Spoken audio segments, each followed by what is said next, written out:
Week 6, video 7. Finally, last one. We're starting at video number 36, or slide number 36, where I'm going to talk about the homework assignment called Tech Tuesdays, which is due February 21st at 11:59 p.m.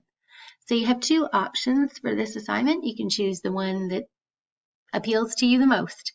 Option 1 is you're going to make a little learning object for me. It can be in the form of a Prezi, some written instructions, a 1-minute video that you make with something like Screencast-O-Matic or Ice Cream Apps or something like that.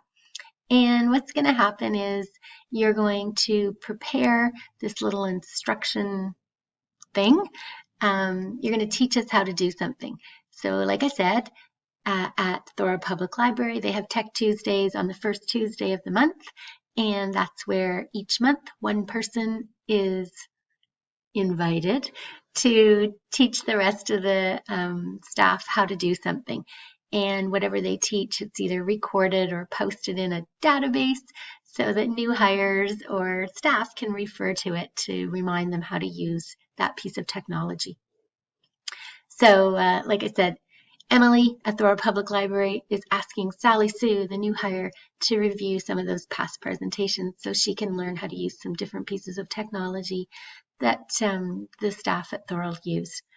So you can teach Sally Sue how to use something like Venngage, which is an infographic application, Ice Cream Apps, which is a screen capture, screen recording application, Stickbot.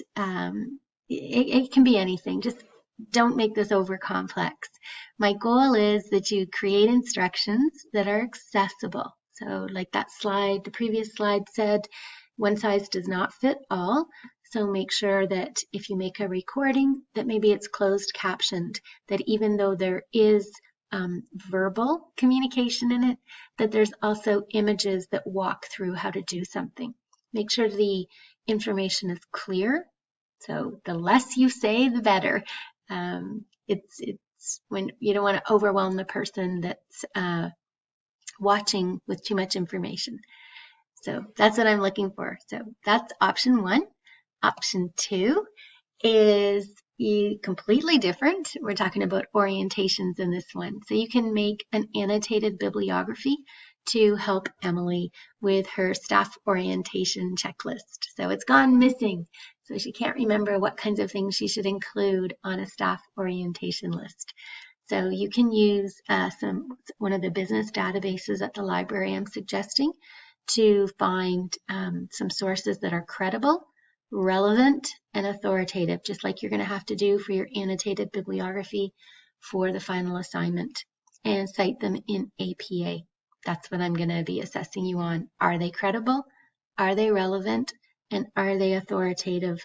And are they cited properly? Okay, the last few slides here talk about a probationary period for a new hire. So please read them. You're going to have to pause the screen and magnify it to read what is a probationary period, an example of a probationary period document, and then there's a little test for self-assess to make sure you understand what a probationary period is. And that's it for week 6. So thank you so much, and I will see you in week 7.